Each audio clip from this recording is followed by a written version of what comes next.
Hi, I'm Mary Matz, creator of Twisted Yarns.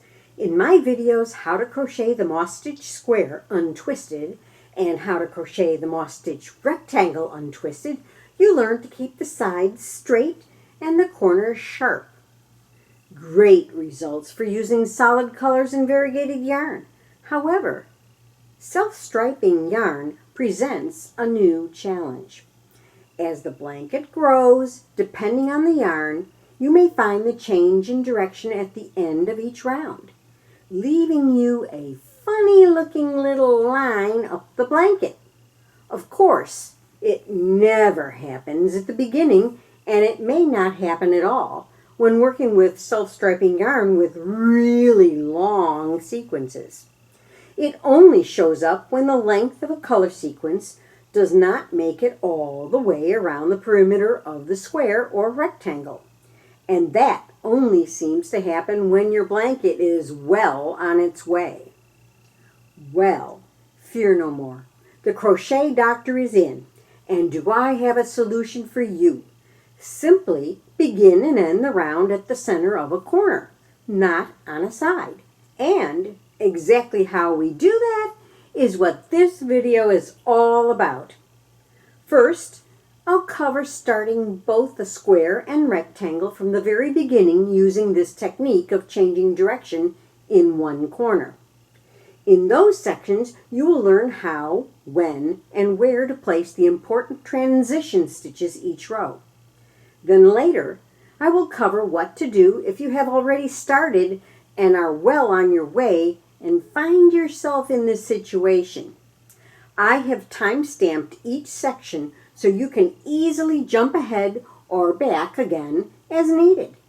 In addition, because self-striping yarn is so popular, I have updated the moss stitch square and moss stitch rectangle companion patterns to include these special notes too. The links for the videos and companion patterns along with the timestamps are all included in the video description below. So, let's begin the adventure with self-striping yarn. This is how you're going to start the moss stitch square if you want the turning point in the corner. Form a slip knot, put it on your hook, chain 2, 1, 2. Insert your hook in the second chain from the hook, wrap the yarn tail around your hook counterclockwise so you have a reinforced center, and work a single crochet. Chain 1. Now you're going to work the next corner, which is a single crochet, chain 2, a single crochet, chain 1. Now you're going to work another corner. Single crochet, chain 2, single crochet, chain 1. Now you're going to work the third corner. Single crochet, chain 2, single crochet, chain 1. Now we're back at the beginning of this round, as you can see, and we have one single crochet that's sort of the second single crochet of the first corner. So now we're going to complete that first corner. Single crochet, chain 2, and we've already worked the first single crochet or the second single crochet of that corner. So all we have to do is slip stitch into the top of that single crochet to complete the corner. Now that's an important concept because this places your yarn right at the corner. So now we turn, and we turn from left to right. Okay, now we're working the second row, but we start off because we need to start with the second single crochet of the corner. So we have to get over there because we have these two chains in here. So we're going to insert our hook into the space, the corner space, and work a slip stitch, and then chain 1. Those are our transition stitches that place us at just the right place to start with a single crochet, chain 1. Now the chain 1 is over the next single crochet. And so now we just have to find that space and insert our hook in that space and work a single crochet, chain 1. Now we're back at the next corner. So in that corner, it's just worked as usual. Single crochet, chain 2, single crochet, chain 1. Now we find that next space right here. It's tight on that first row. There we go. We work a single crochet, chain 1. And then we're in the next corner. We've made it all the way around, and we've placed our last single crochet along the side with a chain 1. And now we're at the corner that begins with a slip stitch and a chain 1, and then a single crochet. So what we want to do is we want to find that space and work right around that slip stitch and insert our hook, pull up a loop, and complete a single crochet. Now we still have to create the corner space. So we work 2 chains, and they fall right over that extra chain, and then slip stitch into the top of the first single crochet. And that completes our corner. Now we just have to take our left edge, turn it to our right thumb, and that turns it. So now we're working with the back side of the last row facing us. Insert our hook into the space, pull up a loop, and complete a slip stitch. Chain 1, insert, and work a single crochet. Chain 1. If you've noticed, the single crochet, chain 1 at the end of the corner space is always how you want to start the row to maintain the turning right at the corner. The corner itself, because we added those 2 transition stitches, is just slightly thicker, but it's not going to be noticed, and I'll show you examples of it.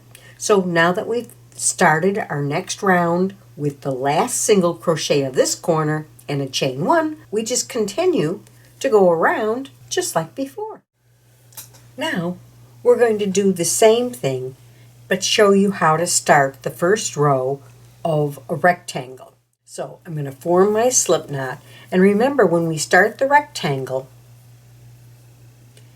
so that the center column is nice and neat, we're going to use the double strand of yarn, and we're going to chain an even number. And the only reason I'm doing the 8 is so that you can see how it looks a little bit differently when you start a rectangle. So I'm going to pull my end through to this side. So now that I've pulled that through, we're going to work in the second chain from the hook. We're going to work 1 single crochet, chain 2, 1 single crochet. We're going to chain 1 and skip 1, single crochet in the next one, chain 1, skip 1, single crochet in the next chain, chain 1. Now in the last one of the row, we're going to work a single crochet, chain 2, single crochet, chain 2, and a single crochet. That provides our 2 corners, which are the chain 2. On this end, we did a single crochet, chain 2, and a single crochet. And that first single crochet was the second single crochet of the first corner. And so it's a little bit different. So then on this side, we're going to chain our 1, we're going to skip 1 and work a single crochet in the next one, chain 1, skip 1, single crochet in this one, chain 1, skip 1, single crochet, and this is the last single crochet, and that's in the corner. This is the end stitch has the corner. So I'm working that single crochet, and then I'm going to chain 2. It's a little bit different than when you do a square, but I'm going to pull this forward there. And I'm going to slip stitch into the next single crochet, which happens to be the second single crochet of this corner. Okay, so now I'm ready to turn. So I turn my work from left to right, and that positions my yarn right over the corner space. So I can do a slip stitch and a chain 1, and right into that same corner space to start off with the single crochet. And once again, that's the second half of the corner. So I will end just like I did on the square, with a single crochet in that same space and a chain 2. But let's do a little bit more. The rest I'm going to just fast forward to this next part, and I'll show you how to change it. I've just finished this corner. I've chained my 1, and I'm going into the corner space over here where the slip stitch and the chain 1 are. Work the single crochet right around that slip stitch, chain 2, and slip stitch into that stitch. So now we have a perfect little rectangle. When we turn it, it positions our yarn right over that space. And I'm going to work a slip stitch, chain 1, and begin this round with the first single crochet, which is the second single crochet of that corner. So we're at the corner, insert into the corner, and work that single crochet right over that slip stitch, chain 2, insert, and slip stitch right into the top of the first single crochet. As you can see, the central rows are pretty organized and they look very nice. But when you get about here, you can see this is the line that I was talking about. Here, the line of the stitches where you join it and turn become more obvious as you get to the exterior edges. And this will depend on the type of yarn you're using. If you've started your Afghan already and you find that this is starting to occur, not all painted yarns will do this. But if it does, there's a fix for it. You don't have to do a lot of ripping. I deliberately went beyond the point where I should have realized it, and I did realize it. I deliberately made this swatch so that you could see what I'm talking about on several rows. It's very subtle. So how you fix this without doing a lot of damage and taking out your entire Afghan, what you do is you remove a couple of rows. As soon as it starts happening, you need to catch it. Now these are close enough. You want to finish off this row. So just simply snip the yarn. You've already slip stitched it. Cut the yarn, pull this yarn end up, and you are going to weave that end in. Because all 4 corners are pink, we could practically pick any corner to do this, but we want to make sure the wrong side is facing. So I'm going to insert my hook into a corner space. I'm going to pull up a loop. I'm going to yarn over with both ends and pull through just to lock down that end. And I'm pulling this end through so that it'll be easier, or it'll be more secure when I go to sew it down. Now I'm going to return to that space and work a single crochet. There's my first single crochet. Now normally a corner is 1 single crochet, 2 chains, and 1 single crochet, and then a chain 1. When you add this in, you always want to start with the last or the second single crochet, because you want to be able to turn, because it'll turn in both directions, and you'll see in a minute. Okay, so we just worked 1 single crochet. We're going to chain our 1, and we're going to just work down this side just like we normally do. Fast approaching this corner, insert your hook into that space, pull up a loop, do your single crochet, chain 2, and then slip stitch in to the top of the first, or of the next single crochet, which is the second single crochet in the corner. So you have 1 single crochet in the corner, 2 chains, and a single crochet.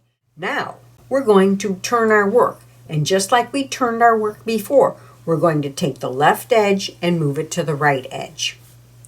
That allows this feeder yarn to lay right over the space, but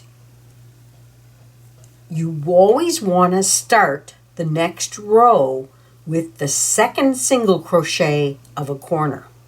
So that means we have to put in transition stitches. And I found the easiest transition stitches to put in that are not real obvious are, first, we insert our hook into the space and make a slip stitch. That lays that right up against the edge of the square. And then we chain 1 and insert our hook and start with this last single crochet of the corner. Chain 1 and continue around. So if you can see, we did the purple and we came back a couple of stitches, but the interesting part of it is it would never have made it around this round. It ended over here all anyway, and it went right into the pink. So we just doubled up on the purple so that visually it melds into that same color stream. We've made it all the way around, and so we're going to work a single crochet in the last 2 spaces, and of course a chain 1 in between. We locate our corner space, and you can see it, it goes right up this column. And it's a little bit thicker here because we have that slip stitch and a chain 1. But we're going to just single crochet around the slip stitch and complete that single crochet and chain 2. The chain 1 just falls into the little space here. Okay, so then you slip stitch to the very first stitch in the row, and that concludes that end. So you began with the second single crochet in the corner, and you end with the first single crochet and chain 2 for when you're thinking about the corner space.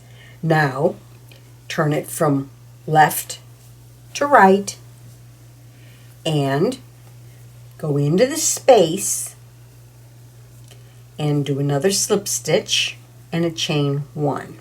What that does is it positions you so that you start with the second single crochet in the corner space and just continue around. And you see how nice that looks on both sides? Once you do the next row, you will not see it, and it's just a continuation up.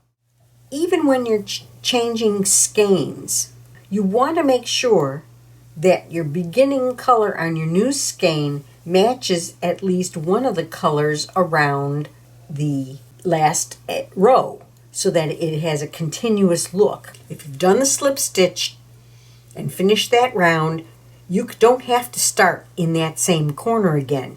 You could move to a different corner. And as I said, the only difference is that it's just a hair thicker.